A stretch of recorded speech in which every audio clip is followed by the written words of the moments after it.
This is going to be a little bit of a review of hopefully a lot of the things that we talked about earlier this year, but just to kind of wrap up what nouns are, we're going to do about a week and a half talking about them.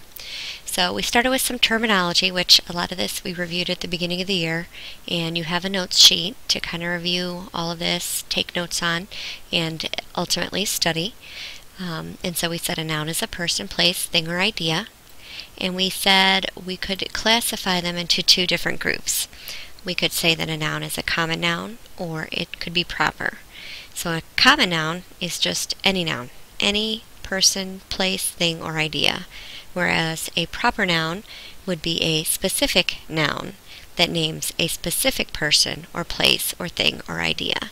And so here are some examples of a common noun might be a cat.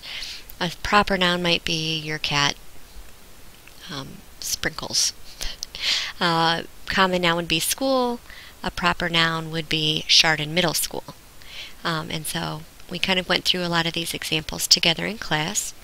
We said you could also then further categorize them as either concrete or abstract. And again, it's going to be either one, common or proper, and it's going to either be concrete or abstract. And so concrete are any nouns that you could see. So if we look at this list of our common nouns, a cat you can see, that would be a concrete noun, a school and a table. But beauty is an idea. Everybody's idea of beauty is a little bit different, and so we can't really say that it's the same for everybody. I like to think of abstract nouns kind of like abstract art. When you look at abstract art, you really don't get it, or if you're like me, you don't get it, and you see this title on it that says something like Walking in the Woods on a Sunny Day, and all it is a bunch of splatters of paint, and you don't see the same vision that the author or the painter did, and so it's kind of abstract. Same thing could be said for sadness. What makes somebody sad might be different for somebody else. And so the idea, the concept of an abstract noun is a little bit different for everybody. Two other terms we've talked about are compound nouns. And a compound noun is two separate words, but when we look at them together, they express one idea.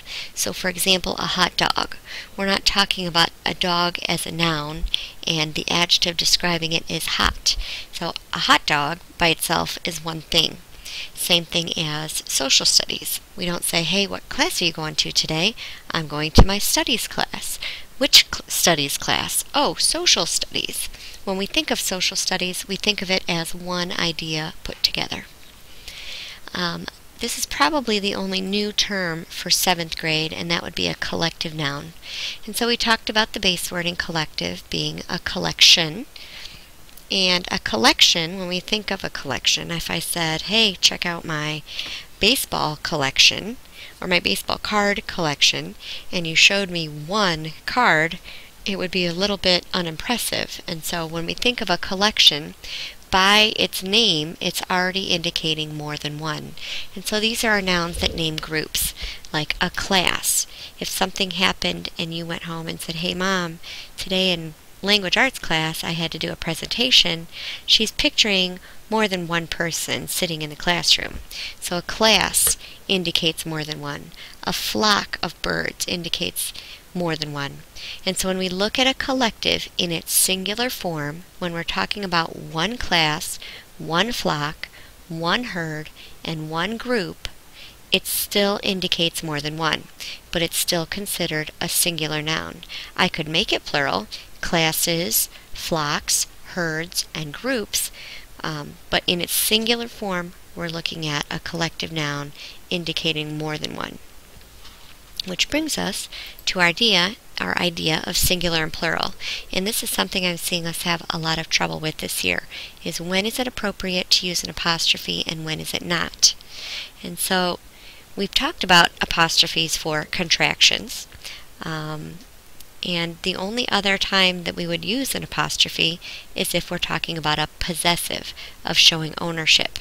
And so we have singular possessive and plural possessive. And we've had a lot of confusion in trying to make a word singular and thinking that you need to add an apostrophe when that's not the case. So if we were looking at cat, one cat, and I wanted to show that my cat owned a toy, I could say one cat apostrophe S, one cat's toy, the toy that belongs to the cat. To make that plural, I'd be talking about two or more cats. I have two cats. And maybe I wanted to talk about each of my cats and their separate toys. So I would take my plural form, and you're recopying the plural form the way it's already written. And then you look at the rule. If it already ends in an S, you would just add an apostrophe. So if I look at cats, it already ends in S, so I add an apostrophe. If there is no S at the end of it, then I would add an apostrophe S. So since mine already ends in an S, I just add an apostrophe, and I might be talking about my two cats' toys, plural and plural. Class we talked about as being a singular noun that is a collective noun, meaning that when we talk about one class, it's already in its singular form. It's already indicating more than one.